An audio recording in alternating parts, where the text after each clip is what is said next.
మన దేశ 13వ ఉపరాష్ట్రపతి వెంకయ్య నాయుడికి పద్మ విభూషణ్ వరించడంతో ఆయన సొంత జిల్లా అయిన నెల్లూరు జిల్లాలో ఆనందం నెలకొంది. ప్రజలు బీజేపీ శ్రేణులు వెంకయ్య నాయుడిని పొగడ్తలతో ముంచెత్తుతున్నారు. ఎన్ని ఉన్నత పదవులు అధిరోహించినా నిరాడంబరంగా ఉండేవారని కొనియాడుతున్నారు. ఆయనతో తమ అనుబంధాన్ని గుర్తు చేసుకుంటున్నారు. బీజేపీ కార్యాలయం వద్ద మహిళా నేతలు సందడి చేస్తున్నారు. దీనిపై మరింత సమాచారం మా ప్రతినిధి మహేష్ అందిస్తారు. మన దేశ 13వ ఉపరాష్ట్రపతి ముప్పవరపు వెంకయ్య నాయుడికి పద్మ విభూషణ్ రావటం అందరూ కూడా నెల్లూరు జిల్లా వాసులందరూ కూడా ఆనందం వ్యక్తం చేస్తున్నారు. ప్రధానంగా బీజేపీ మహిళా నేతలు మనతో ఉన్నారు. వాళ్ళందరూ ఆనందానికి అయితే అద్దులు లేవు. మా పార్టీలో ఒక సామాన్య కార్యకర్త నుంచి ఉపరాష్ట్రపతి స్థాయికి ఎదిగారు. ఆయనకి ఈ పదవి రావటం మాకెంతో ఆనందం. ఈ అవార్డు రావటం పద్మ విభూషణ్ అనేది జిల్లాలో మొట్టమొదటిసారి వెంకయ్యనాయుడికే వచ్చిందని చెప్తున్నారు. వాళ్ళని అడిగి మరిన్ని వివరాలు తెలుసుకుందాం. ఏమంటారు మేడం, ఈరోజు వెంకయ్యనాయుడు గారికి పద్మ విభూషణ్ రావటం? ఏమండి, మొదటిగా ఈరోజు అందరికీ రిపబ్లిక్ డే శుభాకాంక్షలు తెలియజేస్తున్నాను. మాకు చాలా ఆనందంగా ఉంది. ఎందుకంటే ఒక గొప్ప నాయకుడు అయ్యి ఒక చిన్న పేద కుటుంబం, ఒక మారుమూల గ్రామంలో పుట్టిన మన ముప్పవరపు వెంకయ్య నాయుడు గారికి ఈరోజు పద్మ విభూషణ్ రావడము నిజంగా మాకు చాలా ఆనందంగా ఉంది. మీ ఫ్యామిలీతో మీతో ఆయన అనుబంధం ఎలా ఉంది? చాలా గొప్పగా ఉండేది. మా ఫాదర్కి మాకు చిన్నప్పటి నుంచి, అలాగే వారి సతీమణి ఉషమ్మ గారు కూడా ఫ్యామిలీతో మాకు చాలా అత్యున్నతంగా ఉండేవాళ్ళు. రీసెంట్గా ఆయన ఉపరాష్ట్రపతిగా ఉన్న స్థాయిలో కూడా మా ఫాదర్కి బాగలేకపోతే ఆయన మా ఇంటికి వచ్చి ఆయన పరామర్శించడం మమ్మల్ని నిజంగా చాలా చెప్పలేము, అంత ఇదైంది.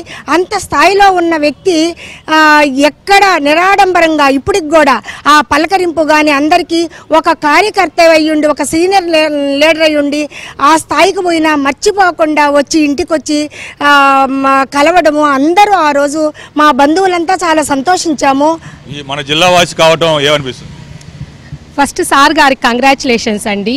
నెల్లూరు జిల్లా వాసి అయ్యుండి సార్ గారు, వెంకయ్య నాయుడు సార్ గారు ఈ రకంగా గెలుచుకోవటం ముందు మా నెల్లూరుకి ఎంతో అదృష్టం అండి. మా వాళ్ళు ప్రజాసేవ కోసం అని చెప్పి ఒక గ్రామాన్నే కాకుండా దేశాన్ని కూడా బాగు చేయాలి అని చెప్పి అంత స్థాయికి ఆయన ఎదిగి మమ్మల్ని కూడా ప్రోత్సహిస్తూ ఈ రకంగా మీరు కూడా ఉండాలని చెప్పి ఆయన నిరూపించారండి. ఆయన క్రమశిక్షణ ఎలా ఉండేది? క్రమశిక్షణకి ఎక్కువ ప్రాధాన్యం ఇస్తారు. ఒకే పార్టీ ఒకే సిద్ధాంతం అని చెప్తుంటారు. మీరేమంటారు? అది మాత్రం చాలా కరెక్ట్ అండి. నేను మా తాతయ్య గారితో వెంకయ్య నాయుడు సార్ గారు కూడా తిరుగుతూ ఉంటారు. మా తాతయ్య గారు వెంకయ్య నాయుడు సార్తో తిరుగుతూ ఉంటారు. ఏదైనా హాస్పిటల్ ఓపెనింగ్ అయినా ఏదైనా కానీ ఆ సారు క్రమశిక్షణ కానీ పద్ధతి కానీ ఒకటే సిద్ధాంతాన్ని నమ్ముకొని ఈ రోజుకి కూడా ఆ సిద్ధాంతం మీదే ఆధారపడి ప్రజాసేవయే ముఖ్యము మనకి అని నిరూపించుకొని అందుకనే ఆయనకి ఈ బిరుదు అర్హుడు అని అనిపించుకున్నారు. వెంకయ్య నాయుడు గారికి ఈరోజు గణతంత్ర 75వ దినోత్సవ శుభాకాంక్షలు అందరికీ తెలుపుతున్నాను. వెంకయ్య నాయుడు గారికి పద్మవిభూషణ్ రావటం అనేది సింహపురి ప్రజలందరికీ చాలా సంతోషదాయకమైన విషయము. అతను చిన్నప్పటి నుంచి కూడా ఏబీయూపీ, ఆర్ఎస్ఎస్ చాలా క్రమశిక్షణతో మెలుగుతూ అంచెలంచెలుగా ఎదిగి ఉపరాష్ట్రపతి స్థాయికి చేరాడు అంటే ఒక భారతీయ జనతా పార్టీలోనే ఇలాంటివి జరుగుతాయనేది నేను స్పష్టంగా ఆశిస్తున్నాను. ఏంటంటే ఈరోజు మోడీ గారు కూడా ఒక టీ అమ్ముకునే వ్యక్తిగా ప్రధానమంత్రిగా ఎదిగాడంటే భారతీయ జనతా పార్టీకే ఇది సఖ్యత చెందుతుంది. ఇది ఒకటి. ఈ పార్టీలో ఉన్నట్టు మహిళలకి గౌరవము ఎక్కడా ఉండదనేది నా అభిప్రాయము. ఈరోజు 33% మహిళలకు పెద్ద పీట వేశారు. భారతీయ జనతా పార్టీలోనే జరుగుతుంది.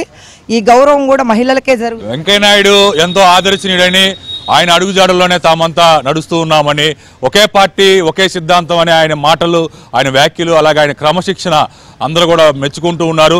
ఈ రోజున పద్మ విభూషణ్ రావటం తమందరికీ ఎంతో ఆనందం అని చెప్పి ప్రతి ఒక్కరు కూడా, వీళ్ళంతా కూడా బీజేపీ మహిళా నేతలు వీళ్ళంతా కూడా ఆనందం వ్యక్తం చేస్తున్నారు. వీరే కాదు, జిల్లా మొత్తం కూడా ఈరోజు పండుగ చేసుకుంటుంది. ఒక జిల్లా వాసి అయినటువంటి ముప్పవరపు వెంకయ్య నాయుడికి ప్రతిష్టాత్మకమైనటువంటి పద్మ విభూషణ్ రావటం పట్ల అందరూ కూడా ఆనందం వ్యక్తం చేస్తున్నారు. ఇదే పరిస్థితి. Video journalist షాద్కిర్మానితో Mahesh Babu, ABN Andhra Jyothi, Nellore.